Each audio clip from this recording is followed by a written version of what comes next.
heard a saying that if a pastor has been a really good shepherd, then he should have 6 weeks of vacation because he deserves it. And if a pastor has not been a good shepherd, he needs to have 6 weeks of vacation because his congregation deserves it. So whichever the case may be. I heard a story about a pastor who is teaching young children about the Good Shepherd. And he asked the class, "So who are the sheep?" And all the children responded, "We are." And then he asked, "Who is the Good Shepherd?" And all the children said, "Jesus." And then he asked them, "Well, then who am I?" The little girl raised her hand and said, "You must be the sheepdog." So the one who assists the shepherd. And of course, we're all called to assist the shepherd as so being a part of the flock, but part of the shepherding that we're called to have that same mind, that same heart of the Good Shepherd. Say is that the deepest distress that we often feel in life is that of feeling disconnected, feeling cut off, separate, alone, alienated. And that's why this can be a difficult time for so many people. But to be able to feel connected, apart, the greatest happiness, when you feel that you belong, the experience of union, oneness, connection, love with other people, with the world, and with God. And in a sense, that's really what salvation means, to live in union with others, with the world, with God. And it's not something at the end of life, but something that we're called to live and experience in the present. And we see that, of course, in the book of Genesis. The story that's that Garden of Eden, that place of union, of oneness, where there's that bliss, that happiness. But then what it says, something happened. And it's interesting, what's happened is that eating from the tree of the knowledge of good and evil. Now you wouldn't think, that would be something that would, say, what would be wrong with that? But it's interesting is that it's like that part of ourselves, that part of our mind which separates, that separates and divides. There's that part of our mind where it's binary. It creates polarities in some ways. It's either or. And then we identify with one side or the other. It creates this object-subject split. I'm here, the world is over there, God is up there, other people are over there. And it's about seeing ourselves being a part of, participating in. That biblical knowing means to love, to be a part of, be connected to participate with and in. Adam knew Eve, or Abraham knew Sarah. It's about when you love someone, that's when you truly know, because you're participating and are a part of that. And so while, that part of our brain is important to doing math and science, but when we try to apply that to reality, then we separate things that are really one. Things that are really one and things that are really whole. And wisdom is about being able to put things together, see the connection. That sunshine and rain, day and night, heat and cold, darkness and light. And as during this Easter season, life and death and resurrection. That we participate in, are living in union with God, with others, with the world around us. In fact, the word diabolical actually comes from the word meaning to separate out. And that's when we try to live out of separation. It's interesting, the TomTom GPS company, they put up this billboard. Evidently, it was in response to a lot of people would call and say, we're stuck in traffic, and people were complaining about being, traffic. And then they put up this billboard. Basically, it said, "You are not, you are not in traffic. You are traffic." In other words, that's that sense in which we see I'm here and traffic is over there. It's about you're part of that. And sometimes that's the way we separate. It's the natural world is over here. No, we're a part of that. It's waking up to that connection we have with one another, with the world and with God, waking up to that reality of the divine breath, the divine spirit of which we are a part. And Pope Francis had this beautiful reflection on this interconnection that we need to wake up to live out of. He says, nothing in nature lives for itself. The rivers do not drink their own water. Clouds do not swallow their own rain. The trees do not eat their own fruit. The sun does not shine on itself. The flowers do not spread fragrance for themselves. We are all born to care for one another.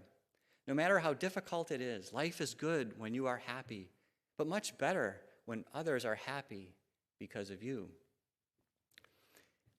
And so, so it's that growing in that deeper awareness of that interconnection that we all have, and this beautiful gospel of the sheep and the shepherd, that mutual oneness that they have towards one another.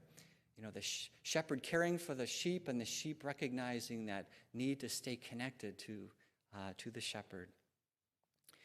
And in fact, the word religion actually means ligament. And a ligament, of course, is something that connects. It's like living out of that deeper connection of which we are meant to be. And of course, they say it's between the ages of 5 and 7 where that part of our mind develops in terms of separating. And that's basically why we receive communion. The communion reminds us of our oneness with God, our oneness with one another. And so receiving that sense, that medicine for the soul, that need to realize and experience that deeper union that we are called to live out of, as Jesus calls in the gospel, the sheep and the shepherd. It's interesting, each of the leaders of Israel, the main leaders in Israel, Moses and David, had both tended the flocks. They had both served as shepherds before they were called to serve the people. Before Moses could, give the law, he had to be a shepherd, have a shepherd's heart, how to apply the law, how to have that respect and regard and love for the people. And the same way, King David, before he became king, he was called from the shepherding way of life. And Jesus, of course, takes upon himself that same dignity, that same, of course, when he was born, the shepherds came, recognizing, this is the true and good shepherd. It's interesting, and it's been pointed out how the babysitters, a mother will often have a babysitter come and kind of fill in for her while, she might go out for the evening. And of course, even the best babysitter, after a while, the baby can be entertained with all the toys and all the activities of a babysitter doing her best, and with sweets and so other things. But after a while, the baby grows tired of that, and despite the best efforts, becomes irritated and cranky and weepy, and finally, only the mother, the one from whom the child came forth, can satisfy it. It needs to have that connection, and becomes disconsolate in the absence of its mother, the one who brought it to birth, brought it to life. And I think in the same way, there's that way in which that's connection with the one from whom we are deeply connected, the Lord. Jesus, revealing the heart of God, revealing to us that deeper bond that which we are called to live out of, and to hear that voice. It's interesting, in the beginning of the Gospel of John, it begins with a question. Jesus is walking along, and there's several of the disciples are walking behind Jesus, and Jesus turns and says, "What are you looking for? What are you searching for?" Then at the end of the Gospel of John, we have that same question. When Jesus, appears at the tomb to Mary Magdalene, and Mary doesn't recognize him at first, and he says, "What are you looking for? What are you searching for?" The same question. And then Jesus calls her by name, Mary.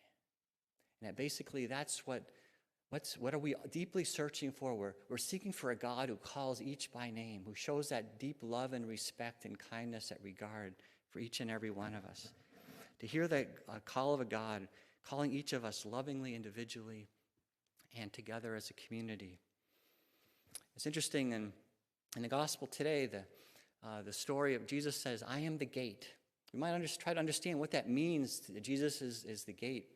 Well, back in the way that the shepherds back in that day would operate is they would have these pens, and these pens would during the day the shepherds would have their sheep and they would be out grazing in the pastures, and the shepherds would lead them to the good waters where they could drink. But at nighttime they would have these places that were these stone walls that were like 4 feet high, and they would be a semicircle. They would come around, and then there would be an opening. There would be no door or gate in that entryway. That would be where the shepherds would sleep at night. So the shepherds were the gate. For a wild animal or a robber to come in to steal or hurt the sheep, they would have to pass through the shepherds. The shepherds would put themselves in the way of harm, that they had that love and that regard. And he says, that's why I am the gate. I am the one who is there for you and with you. Then in the morning, all these different shepherds would all have their sheep together. But then in the morning, each shepherd would come along and say, hello, my sheep can come out now. And each sheep could distinguish the voice of their shepherd from all the other shepherds. Now, they would all be mixed up, but once their own particular shepherd would call them, then they would come out. And that's because each sheep knew how much they depended on the love and the care of their shepherd to lead them and direct them. Especially in the Middle East, where there's not a lot of grass, there's not a lot of water, it's a desert area. And so you needed to be attentive to the call of your particular shepherd to lead you to where you needed to go. And I think that's that same intimate bond that Jesus wants to have with us, we're called to have with one another. Hearing the call of the good shepherd, leading us, guiding us, directing us. That's what we most deeply want and desire and seek for.